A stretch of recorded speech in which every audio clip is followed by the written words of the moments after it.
Sot ne jemi këtu që të shpallim publikisht qëndrimin ton në lidhje me kërkesën e prokurorit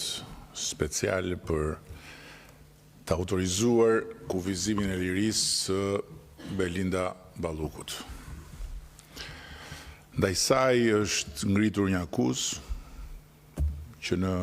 vitin e shkuar, jo për vjedhje,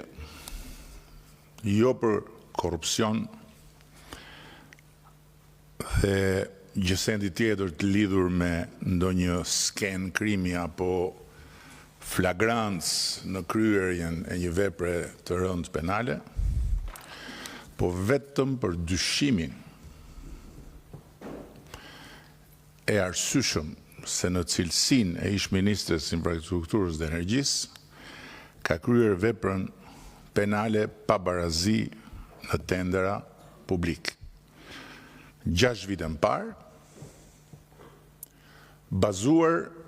në disa mesazhe të gjetura vite më vonë në celularin e një ish drejtori. Dhe mbi këtë fakt, ende krejt të pahetuar aso kohë, por si rëndom të servirur më parë përmes korrierësh që hynë e dalin tek kuzhina e stacionit trenit, si gjellë qensh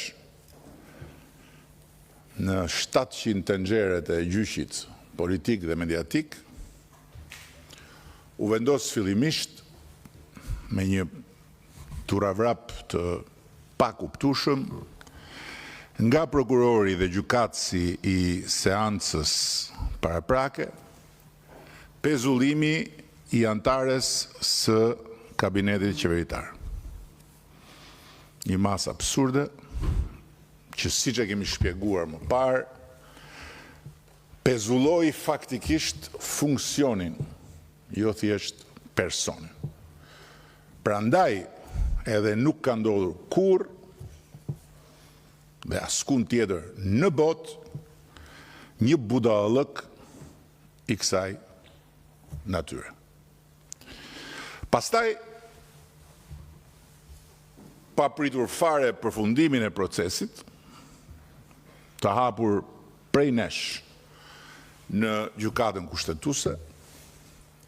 për ndërhyrje të patolerueshme në kompetencat e pushtetit ekzekutiv, sapo gjykata e pezulloi masën e pezullimit dhe deklaroi se do t'i hynte çështjes në themel, erdhi turavrapi i dytë. Kërkesa që diskutojmë sot. Dhe e diskutojmë me të drejtën që na jep Kushtetuta e Republikës së Shqipërisë për të autorizuar ose jo arrestin e një deputeti, gjë për cilën do flas konkretisht ca më poshtë. Thjesht njoftimi i akuzës në rrugën e Shtrëmbër dhe fatkeqësisht të bërë zakon nga grupet hetimore të stacionit trenit, të cilat i përdorin mediat si forca paramilitare të fajsimit dhe të asgjësimit publik të subjekteve të tyre, mjaftoi që ndaj Belinda Ballukut të ngrihen të tëra dallgët e detit të urrejtjes, që zihen pa pushim në 700 tenxheret e pazarit ton politik e mediatik, dhe të mblidhen të tëra rrjet e fantazive perverse të rrjeteve sociale, për ta kthyer njeriu në një kriminal me 300 vila, 2 jahte, 10.000 euro solucione magjike për një larje makine, ndërkohë rrugët e ndërtuara në periudhën e drejtimit saj u shëmbën që të gjitha nga korrupsioni, shirat u derdhen me gjyma dhe përmbytjet mbuluan edhe malet e Shqipërisë nga mungesa e kanaleve të vjedhura prej saj, deti u bëkos për qenërinë e pazarit politik dhe mediatik dhe erdhi më në fund me thirrje histerike jashtëderdhjesh në bulevard. E shumë pritura orë e hakmarrjes madhe ndaj njeriut që e çoi Partinë Demokratike për jufka në Dibër dhe asfaltoi krejt në Fier, me gjithë gazin e Zegjines. Hapklap burri i parë në historinë e Europës që Komiteti i Helsinkit e mori në mbrojtje nga një vajzë. Mëshirë, Zegjine, mbyll klap. Por ndërkohë që Belinda Balluku u kthye në shtrigën që duhet djegur në turrën mesjetare të druve me zjarr molotovësh dhe tërë fondet e mobilizuara si asnjëherë më parë në këto vite nga burimet e shtetit, të organizmave financiare ndërkombëtare apo të sipërmarrjes private për infrastrukturën u kthyen në parat grabitura prej asaj vetë, unë pikërisht sot duhet u them shqiptarëve se ndryshimin epokal që vazhdon dhe do të vazhdoj në sektorin e infrastrukturës dhe në sektorin energjetik të vendit tonë nuk e solli koha. Nuk e sollën as thjesht parat. Para janë harxhuar plot edhe më parë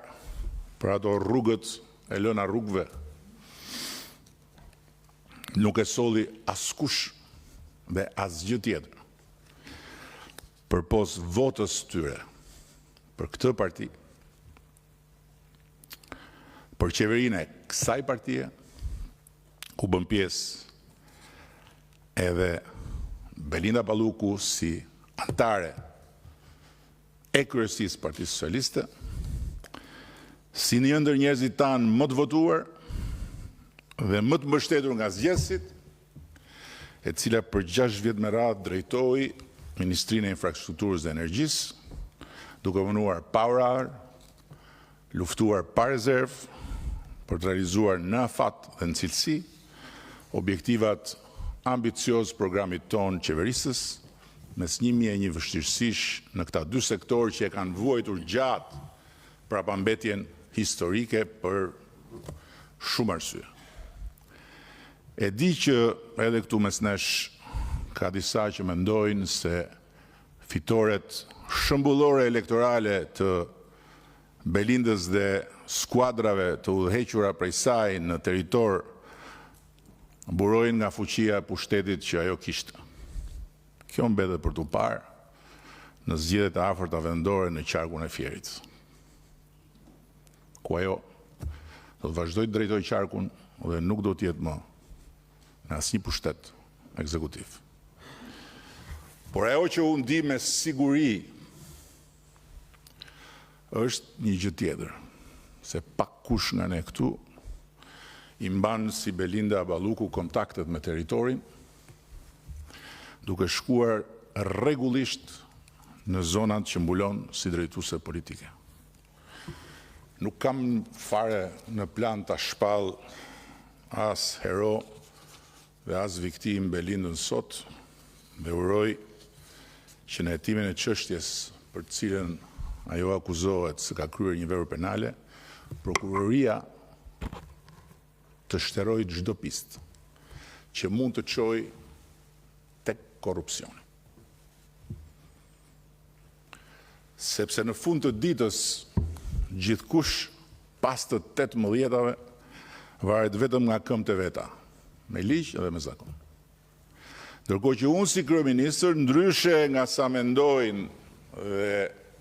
flasin ata që se kanë idenë e kësaj detyre, nuk e kam as të mundur, por nuk e kam as të lejuar,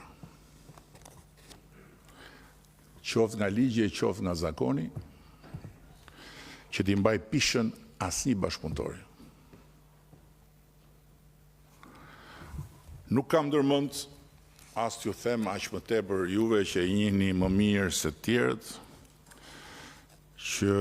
Belinda është një njeri që durohet lehtë në punë. Pasi ca më shumë e ca më pak, e dim të gjithë se sa e lehtë është të merresh me të, sidomos kur i thot koka që ka të drejtë edhe do me çdo kusht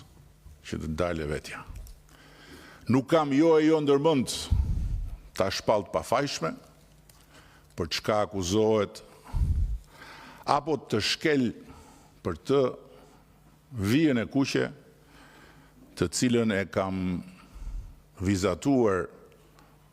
përpara deputetëve në këtë sallë të nesërmen e miratimit të reformës në drejtësi, dhe që vlen për të gjithë njësoj, duke e marrë në mbrojtje nga drejtësia dhe duke hyrë në përmbajtjen e çështjes. Gjëra që i takojnë ekskluzivisht avokatit apo prokurorit dhe gjykatësit. Jam unë dakord me këta të fundit.